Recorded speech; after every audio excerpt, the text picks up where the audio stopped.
Hello, nous c'est Audrey et Audrey, on est les cofondatrices de Ginette et Josiane, la plateforme dédiée au syndrome de l'intestin irritable et aux troubles digestifs. Faisant partie à la fois des FODMAP et d'une des plus grandes intolérances parmi la population, on a décidé aujourd'hui de vous parler du lactose et de l'intolérance au lactose. Le lactose est un glucide présent dans le lait des mammifères et dans le lait humain, l'un des plus concentrés en lactose. Tirant son nom de sucre de lait, le lactose est composé de galactose et de glucose, deux sucres simples utilisés comme source d'énergie par le corps. Sa décomposition et son assimilation par notre organisme sont permises par une enzyme, la lactase, au niveau de l'intestin grêle. Si l'organisme des nourrissons produit en quantité suffisante de la lactase pour permettre la digestion du lactose, à l'âge adulte, 80% de la population souffrirait d'une carence en lactase. Faisant enfin partie des FODMAP, le lactose s'avère être également une problématique pour les personnes atteintes du syndrome de l'intestin irritable.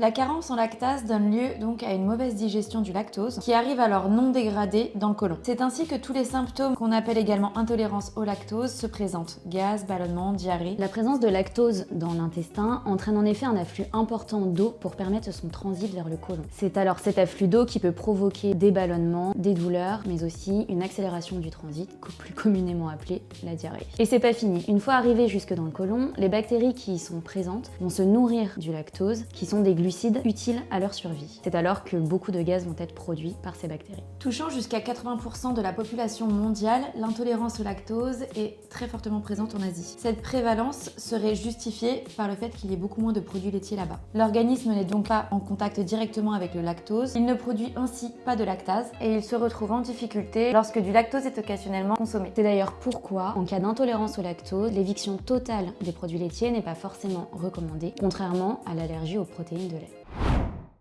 Comme son nom l'indique, l'allergie au lait est en réalité une allergie aux protéines de lait. Elle est donc très différente de l'intolérance au lactose puisque, comme nous l'avons vu précédemment, le lactose est un glucide. L'autre grande différence entre l'allergie à la protéine de lait et l'intolérance au lactose, c'est qu'elle concerne notamment les nourrissons et qu'elle se déclare avant l'âge de 2 ans. Elle correspond alors à un dérèglement immunitaire et contrairement à l'intolérance au lactose, elle va produire parfois des réactions spectaculaires dans les secondes qui suivent l'ingestion du lactose. Les symptômes sont alors les mêmes qu'en cas de réaction allergique. Eczéma, œdème, diarrhée, asthme. L'allergie suppose alors d'éliminer toute trace de lait dans l'alimentation du nourrisson, puis de la réintroduire progressivement à l'aide d'un diététicien. L'allergie aux protéines de lait est très rare chez l'adulte puisqu'elle disparaît souvent après l'âge de 6 ans. Contrairement à l'allergie aux protéines de lait, l'intolérance au lactose ne nécessite pas une éviction totale du lactose, mis à part pendant la méthode le FODMAP évidemment. Comme pour de nombreuses intolérances et comme pour tout FODMAP, l'essentiel est de trouver la quantité dans laquelle on le tolère.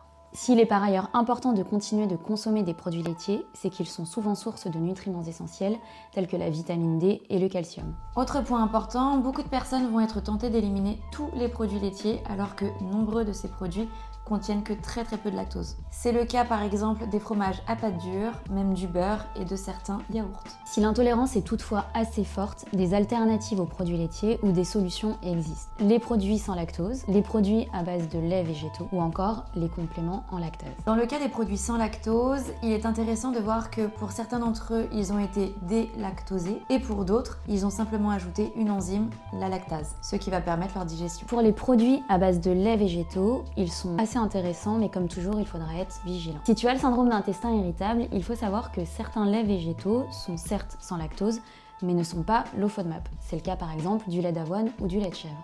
Au-delà des logiques de FODMAP, les laits et les crèmes végétaux comportent aussi souvent des additifs ou des excipients qui ne sont pas toujours très bons pour notre appareil digestif. Pour ce qui est de la complémentation en lactase, il y a bien évidemment des compléments alimentaires, d'ailleurs le nôtre, le Sapas Crème.